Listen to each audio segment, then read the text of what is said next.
Renascimento cultural. Que negócio é esse? Onde é que começou? Por que começou? Quais são as suas características principais? Eu me chamo Marcelos, eu sou professor de História e é isso que a gente vai conversar na nossa aula de hoje. Vamos começar desconstruindo o termo renascimento cultural.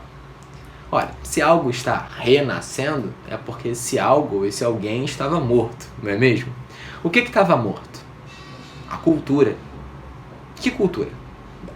Cultura a gente pode definir como o conjunto da produção material e imaterial, intelectual, por exemplo, de um certo grupo social, de um certo grupo étnico, de um certo tempo. Essa cultura que estava morta por um período era a cultura da antiguidade clássica. Aquela cultura dos gregos e dos romanos ali entre os séculos antes de Cristo e até o século III e IV, mais ou menos. Depois desse período, segundo esses homens do Renascimento, a cultura morreu. A cultura estava morta até que ela ganha uma nova vida, uma redescoberta, uma revalorização, um renascimento no século XV. Isso é o renascimento cultural.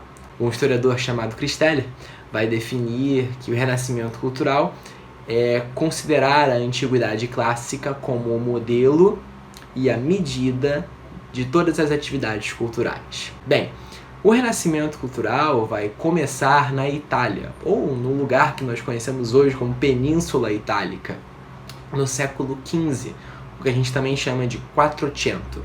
Ela começa na Itália nesse período muito por causa da sua localização. A Península Itálica está dominando ali o mar Mediterrâneo, certo? E o mar Mediterrâneo fazia parte das principais rotas comerciais do período. Num período em que um comércio estava ganhando, o comércio mediterrâneo ganhava cada vez mais proeminência, e as cidades da Península Itálica estavam crescendo em tamanho e crescendo em riqueza por conta dessa atividade econômica que dominavam no Mediterrâneo.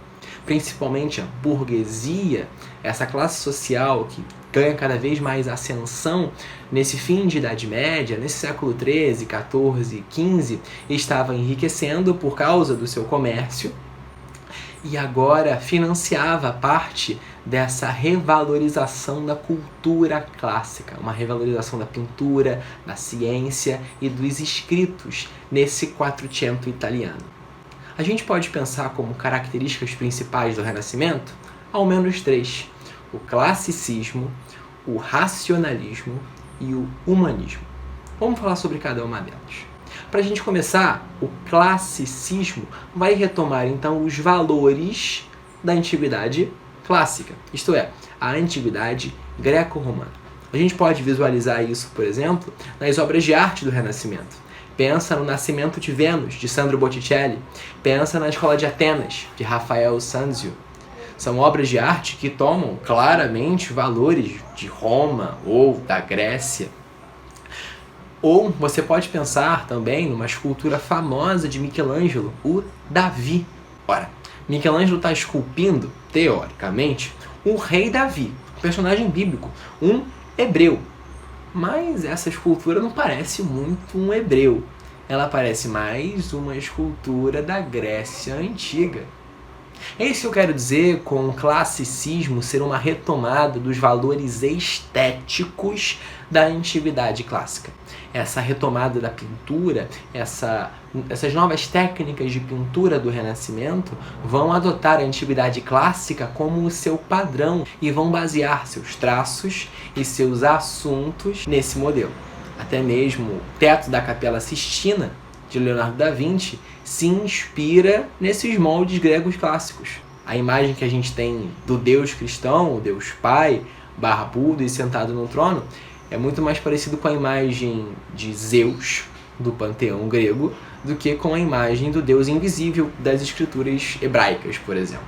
É isso que eu quero dizer com classicismo, então, a retomada dos valores estéticos da antiguidade clássica na pintura e na escultura. Com racionalismo, eu quero dizer a retomada dos valores científicos, ou, para ser mais exato, retomada de alguns estudos matemáticos e científicos da antiguidade clássica. Pensa, por exemplo, no Homem Vitruviano, de Leonardo da Vinci. Vitrúvio era um arquiteto romano.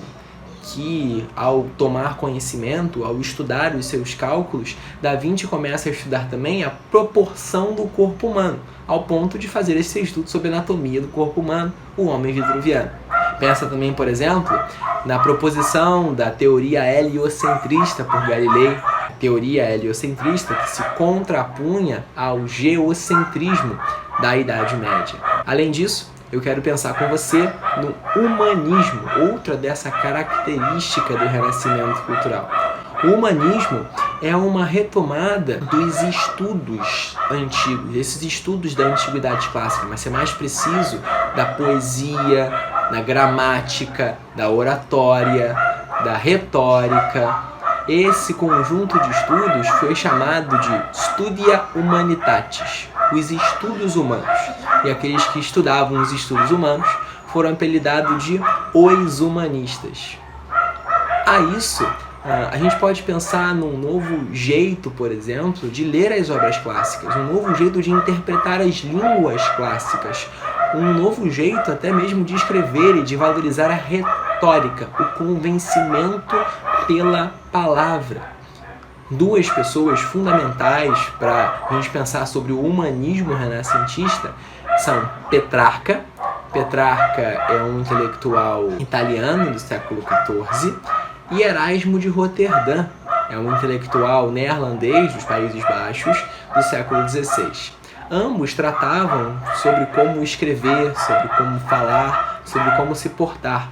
Ambos analisavam os escritos da antiguidade, de Aristóteles, de Platão, analisavam essas obras antigas e davam diretrizes sobre como se portar, diretrizes de filosofia moral, sobre como agir como um homem do Renascimento.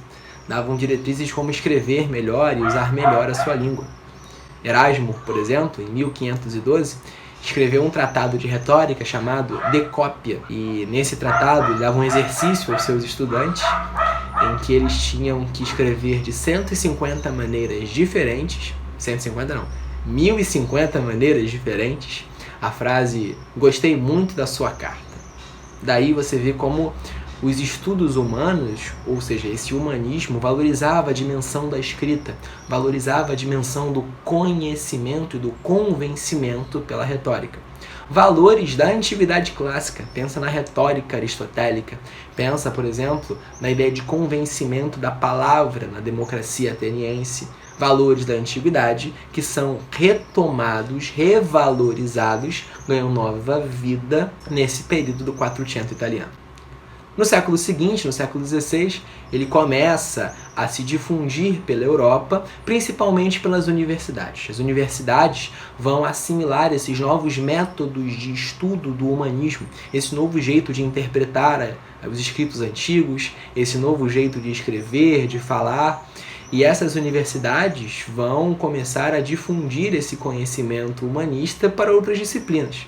O que inicialmente estava retido nos estudos sobre filosofia moral, nos estudos sobre retórica, começam a ganhar agora espaço nos departamentos de teologia, nos departamentos de direito, influenciando até mesmo grandes reformadores e a própria reforma protestante. Mas aí já é assunto para outro vídeo.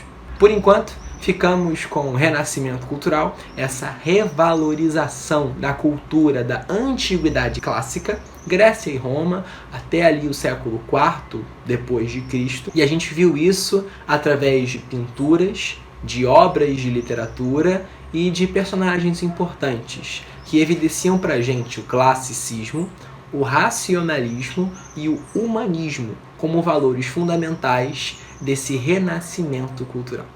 A gente fica por aqui. Qualquer dúvida e sugestão você deixa aqui nos comentários e até as próximas aulas. Valeu!